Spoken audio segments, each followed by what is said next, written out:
Minister. With permission, Mr. Speaker, I'll answer questions 1, 6 and 19 together.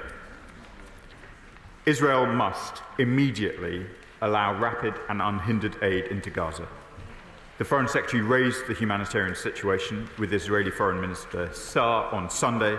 We've recently announced £4 million of further UK humanitarian support for Gazans, and we will continue to urge Israel to lift restrictions on humanitarian aid to allow the UN and other aid organisations to operate safely and independently. Thank you, Minister. This morning I heard from my medical colleague, Dr Rebecca Inglis, of healthcare workers' watch, that a GP in Gaza was killed by Israeli soldiers, shot in the head, Mr Speaker. He is just one of 1,200 healthcare workers who have been murdered by Israeli forces. Countless others have been unlawfully detained and tortured. Israel is deliberately destroying the Palestinian healthcare system. Will the Minister please raise this with his Israeli counterpart? Minister. I can confirm to my honourable friend that I have raised these issues with my Israeli counterpart. It is appalling that hundreds of healthcare workers have reportedly been killed since the start of the conflict.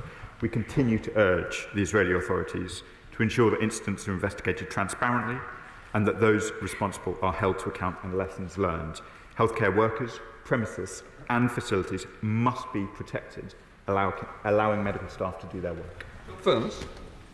More than 450 Palestinians have been killed in recent weeks when Israeli forces opened fire on those attempting to collect aid from GHF. The people of Gaza not only face daily risks from bombs and bullets, but the ever-present danger of man-made drought and famine. Will the government commit to using all resources at its disposal, including further sanctions and arms embargo, to ensure that aid is delivered to Gaza under the auspices of the UN and other suitably qualified bodies? Minister. The killing of civilians at aid distribution centres in Gaza is horrifying. Israel must fulfil its obligations under international law to ensure unhindered humanitarian assistance. I won't speculate about future sanctions or arms embargoes, but we do continue to engage with our partners and will not hesitate to further action if the government of Israel does not change course. Paula Kirk-Smith. Speaker, Musa Abu Darabi is just one of hundreds of Palestinians who have been killed trying to access food from the Gaza Humanitarian Foundation in recent weeks.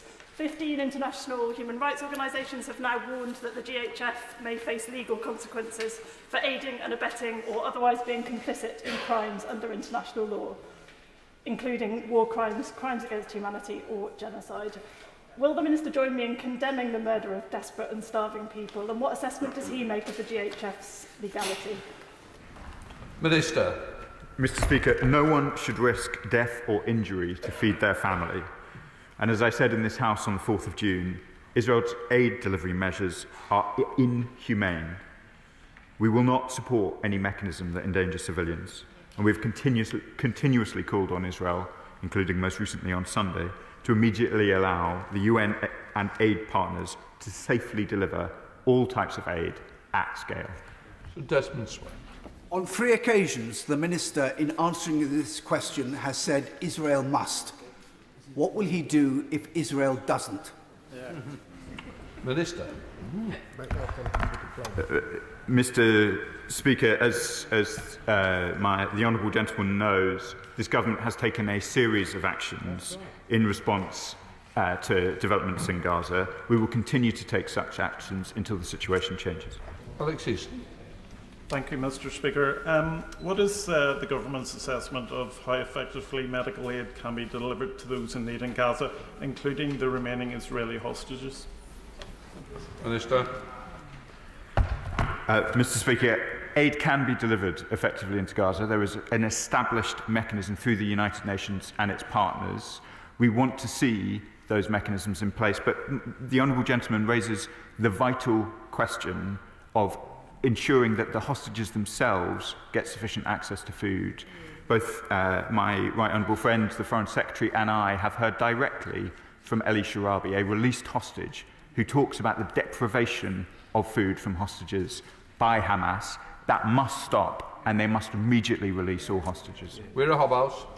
Mr. Speaker, my Bath constituents have watched in horror as Israeli forces have reportedly killed over 400 Palestinians and injured thousands more in aid distribution centres in Gaza.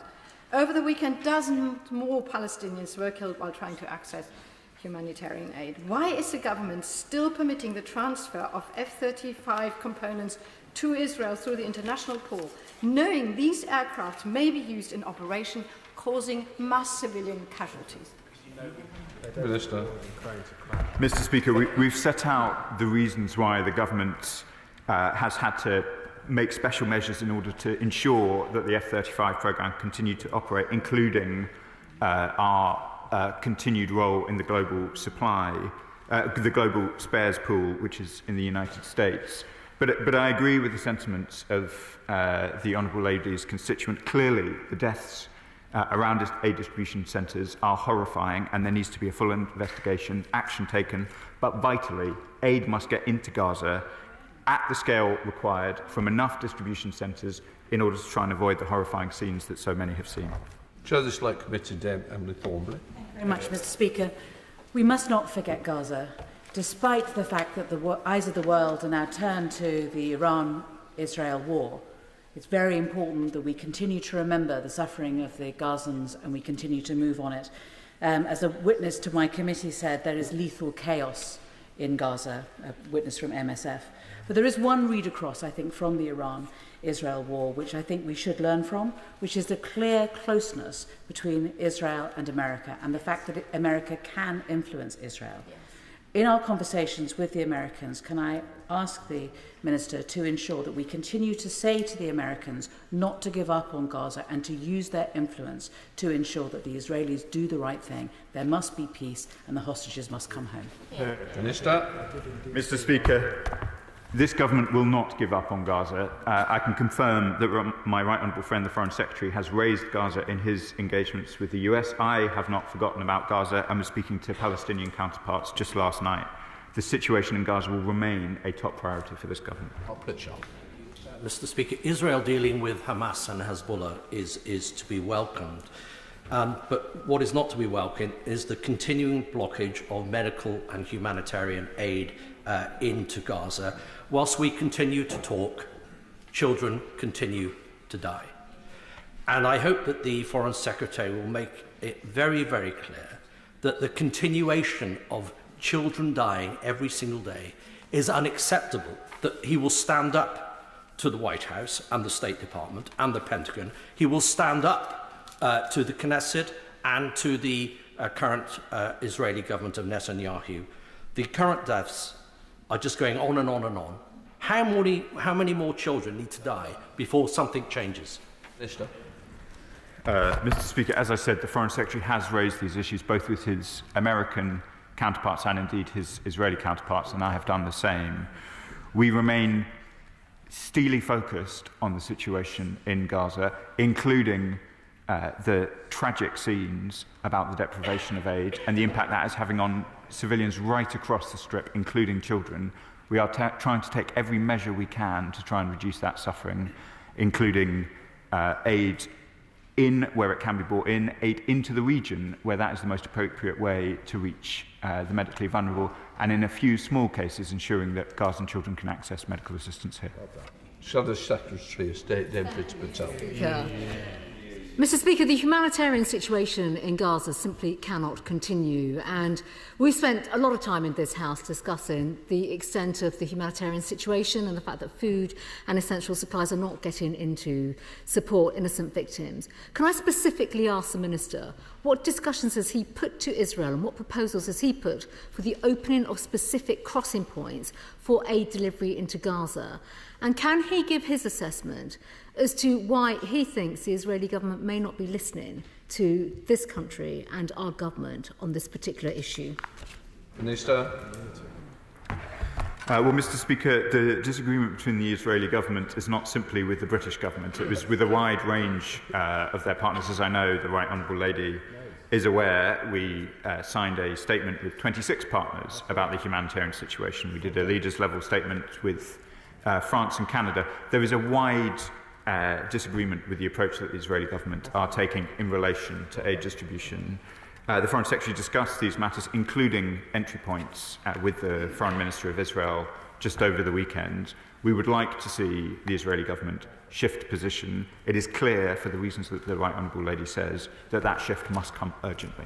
Callum Miller, Liberal Democrats spokesperson. Thank you, Mr. Speaker. On Thursday, I received a message from Mohammed, an NHS doctor with family in Gaza. He wrote, "My 16-year-old nephew was missing for 5 days after heading out to retrieve humanitarian aid at a location announced by Israeli forces. We found him dead yesterday, his body mutilated, eaten by stray dogs. He died alone. No one could reach him or others like him in time. He was only a boy who desperately wanted to get food for his starving family." On the 10th of June, the Minister sanctioned 2 ministers who advocated for the blockade of Gaza, noting that this will not remove Hamas nor ensure the hostages are released. But nothing has changed. So what further steps is the government taking today to signal to the government of Israel that the UK will not stand idly by while children in Gaza are starved, denied medicine or killed as they seek food for their families? The honourable gentleman shares with the House a heartbreaking story, and I know it is one of thousands of lives lost in Gaza. The situation is intolerable, and we will continue to take further action. As I said, the Foreign Secretary raised this issue with the Foreign Minister on Sunday. Clearly, there have been significant developments in the Middle East since the 10th of June. This is now the time for Israel to implement a ceasefire, allow aid in, Hamas to release hostages, and for us to try and draw a line over the horrifying suffering of Mohammed and many others like him.